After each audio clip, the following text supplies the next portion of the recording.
University of Northwestern, this is Eagle 7 News. Welcome to Eagle 7 News. I'm Sydney Werlein. And I'm Jonathan Laansma. This summer, a UNW men's basketball player fought through what could have been a life-ending event. Today, he's making his way back on the court. Our own Anderson Bazile Jr. chatted with his teammate to get the story.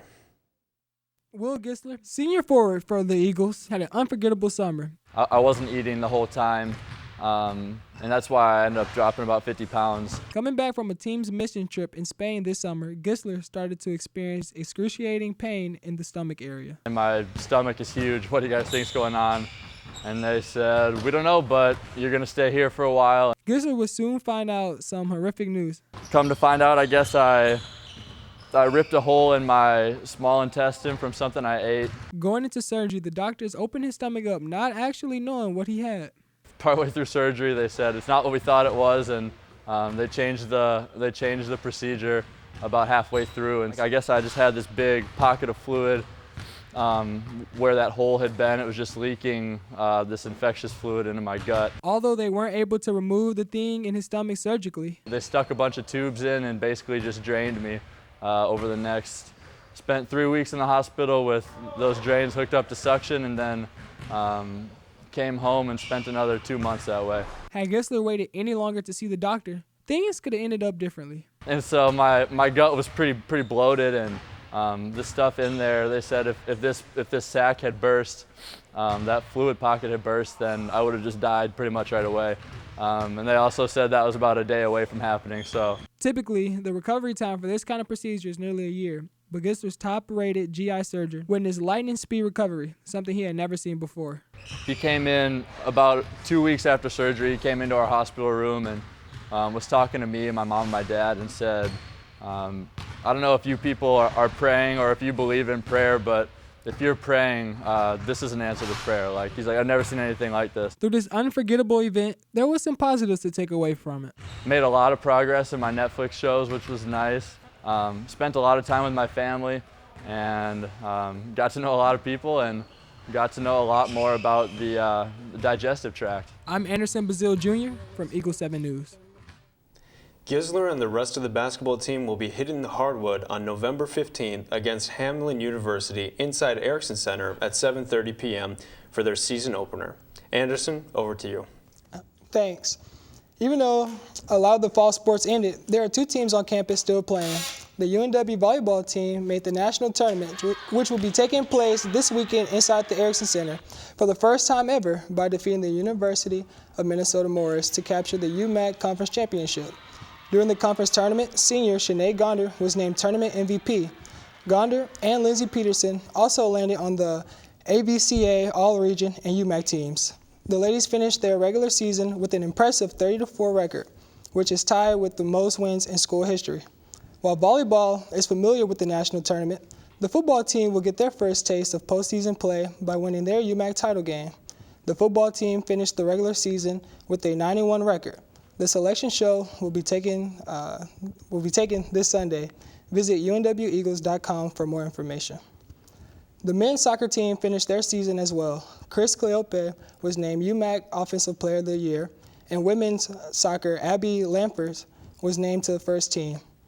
As proper equity would suggest, ladies first is the way to do things. The men's lacrosse team has followed the famous saying and has joined the UNW list of varsity sports for this year. The Eagle 7 Sydney Werlein sat down with coaches and players to get a recap of the team's inaugural fall season.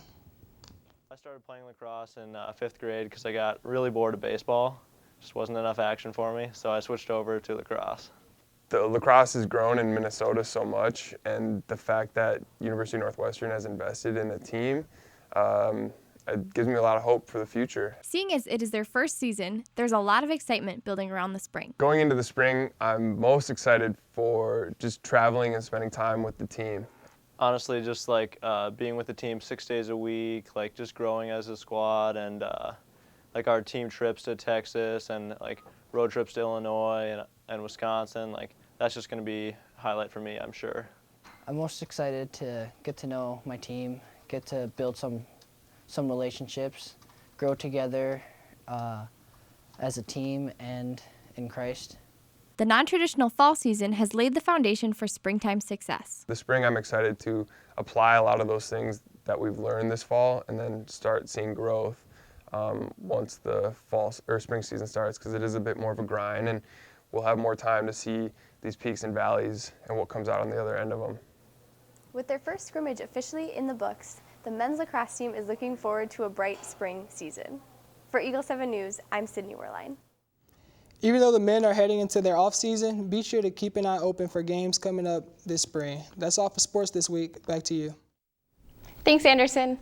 The fall weather has been perfect for biking to class, but as some students have recently discovered, the campus is not the safest place to park your pedals, and it's a growing concern for many students. Jonathan Laansma has the story. I walked outside to go to my bike, and then I looked down and I just saw a lock, but no bike, and I was like, what? And then I saw there's a cut lock, and then my bike was gone. We caught up with Ryan Schultz, a victim of the recent bike thefts happening around campus. Well, I asked my roommate if his was there, and his was gone too, actually. Went and called public safety and just told them that it was gone, and they said that there's other ones that were taken too. And filed a report with them, and then called the Roseville Police Department and reported it. I had a typical spiral lock, so just an easy one. They cut right through it, so I'd say if I were to do it again, I'd say get the U-lock, because you're not cutting through that thing, and it's not going anywhere easy. Public safety reached out to students through an email explaining the recent bike thefts and the steps you need to help prevent more bike thefts around campus. Yeah, when I got the email, I got a little bit nervous because I actually don't lock my bike usually. I have a lock, but I don't use it. And so it definitely made me think twice about locking my bike.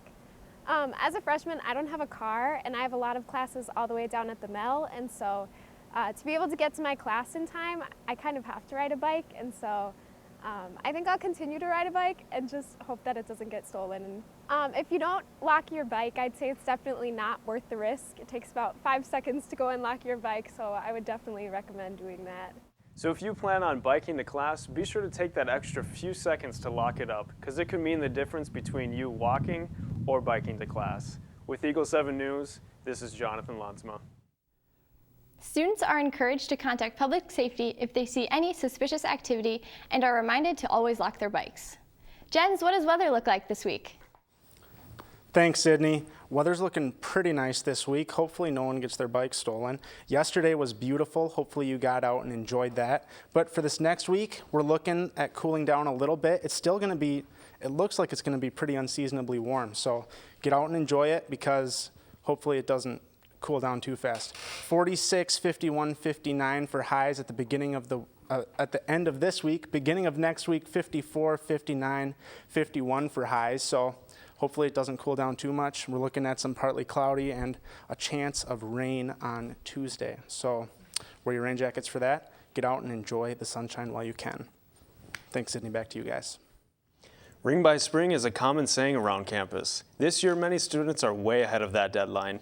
This week, Brennan Scarborough caught up with the couples around campus to see why everyone is falling for each other. This fall, Facebook pages have been blowing up, and engagement photos have been flooding social media.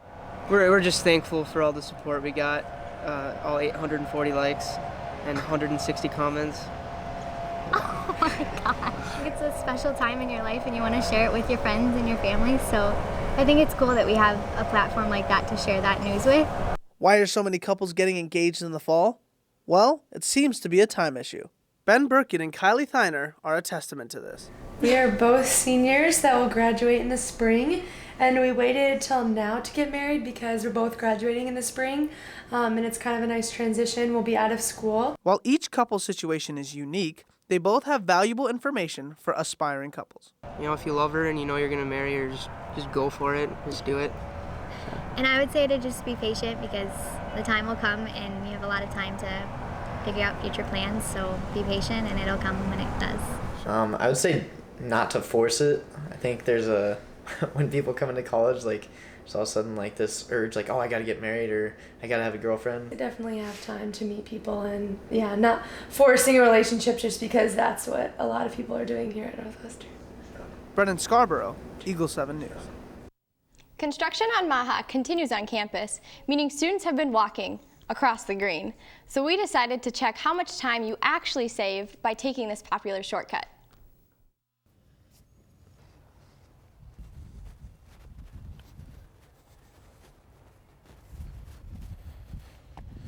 Oh look, 18 seconds faster.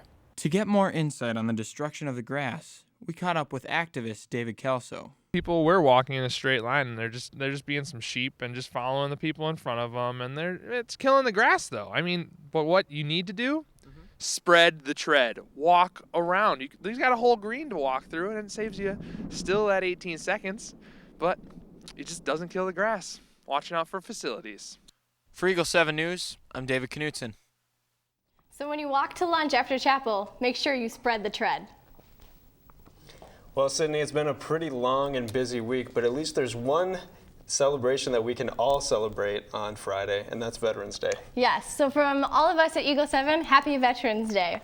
That's it for now. I'm Jonathan Laansma. And I'm Sydney Werlein. Stay fly, Eagles.